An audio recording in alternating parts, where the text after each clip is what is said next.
சரண் Krishna YouTube சேனலுக்கு உங்களை அன்புடன் வரவேற்கின்றேன். சித்ரா பௌர்ணமியில் செய்ய வேண்டிய மற்றும் செய்யக்கூடாத 3 விஷயங்கள் என்னென்ன அப்படிங்கிறத பற்றி தான் இந்த வீடியோவில் தெளிவாக நம்ம பார்க்க போகிறோம். நம்ம சேனலில் உள்ள வீடியோவை ஃபஸ்ட் டைம் நீங்கள் பார்க்குறீங்க அப்படின்னா மறக்காமல் நம்ம சேனலை சப்ஸ்கிரைப் பண்ணி வச்சுக்கோங்க. நம்ம சேனலில் தொடர்ந்து குலதெய்வ பதிவுகள், ஆன்மீக தகவல்கள் வந்து கொண்டே இருக்கும். வாங்க வீடியோக்குள்ளே போகலாம். சூரியனுக்கு உகந்த சித்திரை மாதத்தில் வரக்கூடிய பௌர்ணமி நமது வாழ்வில் வசந்தத்தை ஏற்படுத்தும் பௌர்ணமியாக இருக்கும். இந்த பௌர்ணமியில் நம்ம செய்கின்ற ஒவ்வொரு வழிபாட்டுக்குமே அதீத பலன்கள் உண்டு. இவ்வளவு சக்தி வாய்ந்த இந்த நாளில் நம்ம கட்டாயம் செய்ய வேண்டிய 3 விஷயங்கள் என்னென்னு ஃபஸ்ட்டு பார்த்துடலாம். முதல் விஷயம் குலதெய்வ வழிபாடு. குலதெய்வ வழிபாடு எப்படி வீட்டில் செய்யணும் அப்படிங்கிறது தனியாக ஒரு பதிவு நம்ம கொடுத்துட்டோம். அது மட்டும் இல்லை, குலதெய்வ கோவிலுக்கு அன்றைக்கி உங்களால் செல்ல முடியும் அப்படின்னா தாராளமாக போங்க. அன்றைக்கி முழுவதுமாகவே பௌர்ணமி இருக்குது.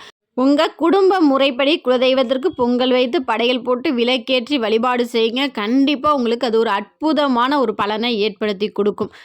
இரண்டாவது விஷயம் சித்திரகுப்த வழிபாடு. சித்திரகுப்தர் இந்த சித்ரா பௌர்ணமியில் தான் அவதரித்தார் அப்படிங்கிற ஒரு புராண கதையும் இருக்கு. பார்வதி தாயார் ஒரு சித்திரம் வரைந்து அதற்கு உயிர் கொடுக்கும்படி சிவபெருமானிடம் வேண்டிக் கொண்டதால் தன்னோட மூச்சு காற்றை அந்த சித்திரத்திற்கு உயிர் கொடுத்தார். அவர்தான் சித்திரகுப்தர். யமனிற்கு கணக்கெழுதுபவராக பணியாற்றி வருகிறார் அப்படிங்கிற ஒரு புராண கதை இருக்கு. அவர்தான் சித்திரகுப்தர். இவரை நம்ம இந்த சித்ரா பௌர்ணமியில் வழிபாடு செய்யும்போது நமக்கு பல நன்மைகள் ஏற்படும் அப்படிங்கிற ஒரு ஐதீகம் இருக்குது. ஒரு சில ஊர்களில் சித்திரகுப்தருக்கு தனியாக கோவில்கள் உள்ளது. பலருக்குமே அது தெரியாது. விசாரித்து பாருங்கள், உங்கள் ஊரில் சித்திரகுப்தருக்கு தனியாக கோவில்கள் இருக்கின்றதா? இருந்தால் அந்த கோவிலுக்கு சென்று வழிபாடு செய்து கொள்ளுங்கள். இல்லை அப்படின்னா உங்கள் வீட்டுக்கு அருகில் உள்ள சிவன் கோயிலுக்கு சென்று, அப்பா, நாங்கள் செய்த பாவ புண்ணியங்கள் தெரிஞ்சோ தெரியாமலோ நாங்கள் ஏதேனும் தவறுகள் செய்திருந்தால், ஏதாவது தெரியாமல் பாவம் செஞ்சிருந்தால் என்ன மன்னிச்சிருங்கப்பா அப்படின்னு சொல்லி சிவபெருமானையும் சித்திரகுப்தரையும் மனதார வேண்டிக் கொண்டு உங்களால் முடிந்த ஒரு வழிபாடு செய்யுங்க. அர்ச்சனை செய்யினா செஞ்சுக்கோங்க. இல்லை அபிஷேகத்திற்கு பொருள் வாங்கி கொடுக்க முடிஞ்சால் கொடுங்க. எதுவுமே எங்களால் முடியாது அப்படின்னா 2 தீபம் ஏற்றி வழிபாடு செய்து கொள்ளுங்கள். அது உங்களுக்கு நல்ல பலனை ஏற்படுத்தி கொடுக்கும். மூன்றாவது விஷயம், இந்த சித்ரா பௌர்ணமி நாளில் கட்டாயம் எல்லாரும் செய்ய வேண்டிய விஷயம்தான் இந்த விஷயம். தான தர்மம் செய்யணும். என்னங்க இப்படி சொல்கிறீங்க? நாங்கள்லாம் அவ்வளோ பெரிய வசதியாக இருந்தால் நாங்கள் ஏங்க இப்படி இருக்க போகிறோம்? நாங்களே ஏதோ அன்றாட பொழப்புக்கு ஏற்ற மாதிரி வருது, எங்கள்கிட்ட அந்த அளவுக்குலாம் வசதி இல்லை. உங்களால் என்ன முடியுதோ அதை நீங்கள் தான தர்மம் அந்த நாளில் சித்ரா பௌர்ணமியில் கட்டாயம் செய்யணும். நீங்கள் செய்கின்ற சின்ன பொருளாக இருந்தாலும், ஒன்றுமே இல்லைனாலும் ஒரு 3 ரூபா பிஸ்கட்டை வாங்கிக்கோங்க. வாங்கிட்டு போய் 2 பிஸ்கட்டை உடச்சி உங்கள் வீட்டில் எந்த இடத்துல காக்கா குருவிகள் வருதோ அந்த இடத்துல வைங்க. தெரு நாய்களுக்கு ஒரு 2 பிஸ்கட் போடுங்க. இந்த மாதிரி ஒரு பாக்கெட் பிஸ்கட்னாலும் இந்த மாதிரி சின்ன சின்ன தான தர்மம் செய்யுங்க. ஏன்னா இந்த சித்ரா பௌர்ணமி நாளில் நம்ம செய்யக்கூடிய தான தர்மங்கள் நம்ம குழந்தைகளையும் நம்ம குழந்தைங்களுக்கு அடுத்து வரக்கூடிய 7 தலைமுறையினரையும் காக்கும் அப்படிங்கிற ஒரு ஐதீகம் இருக்குது. இப்பேற்பட்ட ஒரு அற்புதமான ஒரு சக்தி வாய்ந்த நாளை யாருமே தவற விடாதீங்க. உங்களால் முடிஞ்ச அளவுக்கு சின்ன சின்ன பொருளாவது தான தர்மம் கொடுங்க. அதற்கான பலன்கள் அதிகமாக நமக்கு கிடைக்கும். நம்ம சேர்க்குற சொத்துக்கள் நம்ம குழந்தைங்களை பாதுகாக்குதோ என்னமோ தெரியாது.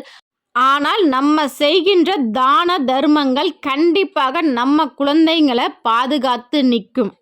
இந்த அற்புதமான நாளில் நம்ம செய்யவே கூடாத 3 விஷயங்கள் என்னென்ன அப்படிங்கிறதையும் பார்த்துருவோம். முதல் விஷயம், எந்த கோவில்களுக்கும் சரி இல்லை பியூட்டி பார்லர்களுக்கும் சென்று மொட்டை அடித்தல் கூடாது. அது குழந்தைங்களாக இருக்கட்டும் ஆண்களாக இருக்கட்டும் யாருமே மொட்டை அடிக்க கூடாது. இரண்டாவது விஷயம், இந்த நாளில் ஆண்கள் பெண்கள் பெரியவர்கள் யாராக இருந்தாலும் சரி தேவையற்ற கோபங்களை தவிர்த்து கொள்ள வேண்டும்.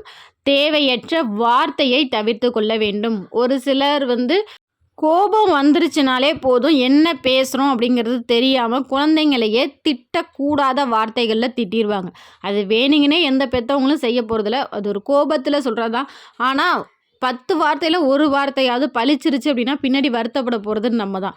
ஒரு நல்ல நாள் அதுமா பிள்ளைங்களை திட்டக்கூடாது அப்படிங்கிற ஒரு பழமொழியே இருக்குது. பெரியவங்களாம் அடிக்கடி சொல்லுவாங்க, நல்ல நாள் அதுமா பிள்ளைய போய் எப்படி திட்டுறப்பாரு அப்படின்னு வீட்டில் உள்ள பெரியவங்களே சத்தம் போடுவாங்க. குழந்தைங்கள எப்போதுமே அனாவசிய வார்த்தைகள் கொண்டு திட்டாதீங்க. அதுவும் நாளுங்கிழமை அதுமா திட்டவே திட்டாதீங்க. அதற்கு பதிலாக பெற்றோர்கள் தங்களோட குழந்தைங்கள அதிகமாக ஆசீர்வாதம் பண்ணுங்க. நீ நல்லா இருப்ப, தீர்க்க ஆயுசோடு இருப்ப, நோய் நொடி இல்லாமல் இருப்ப, வாழ்க வளமுடன், நீ உன்னோட ஃப்யூச்சரில் பெரிய ஆளாக நீ பெரிய உன்னோட எதிர்காலம் ரொம்ப சிறப்பாக இருக்கும். இதோட வார்த்தைகளில் நல்ல நல்ல அதிகமாக சொல்லுங்கள் குழந்தைங்கள்ட்ட. பெற்றவங்களோட ஆசீர்வாதம் குழந்தைங்களுக்கு முழுமையாக இருந்துச்சுன்னா அவங்களோட வாழ்க்கை என்றைக்குமே சிறப்பாக இருக்கும். 3வது விஷயம், கிரகப்பிரவேசம் வீட்டுக்கு செய்கிறது, இல்லை வாடகை வீட்டுக்கு போய் புதுசாக பால் காய்ச்சறது, இந்த பௌர்ணமி நல்லா அசைவம் சாப்பிடுவது, இதெல்லாம் முற்றிலுமாக தவிர்த்து கொள்ளுங்கள். இந்த நாள் வழிபாட்டுக்கே உரிய நாளாக மாற்றிக்கொள்ளுங்கள். இந்த சித்ரா பௌர்ணமி என்று குலதெய்வ வழிபாடு செய்யுங்க, இஷ்ட தெய்வ வழிபாடு செய்யுங்க, அருகில் இருக்கிற கோவிலுக்கு சென்று வழிபாடு செய்யுங்க. இதெல்லாம் உங்களுக்கு நிறைய நல்ல நல்ல பலன்களை கட்டாயம் ஏற்படுத்தி கொடுக்கும். கண்டிப்பாக இந்த வீடியோ உங்களுக்கு பயனுள்ளதாக இருக்கும் என்ற நம்பிக்கையில் மற்றொரு வீடியோவில் சந்திக்கிறேன்.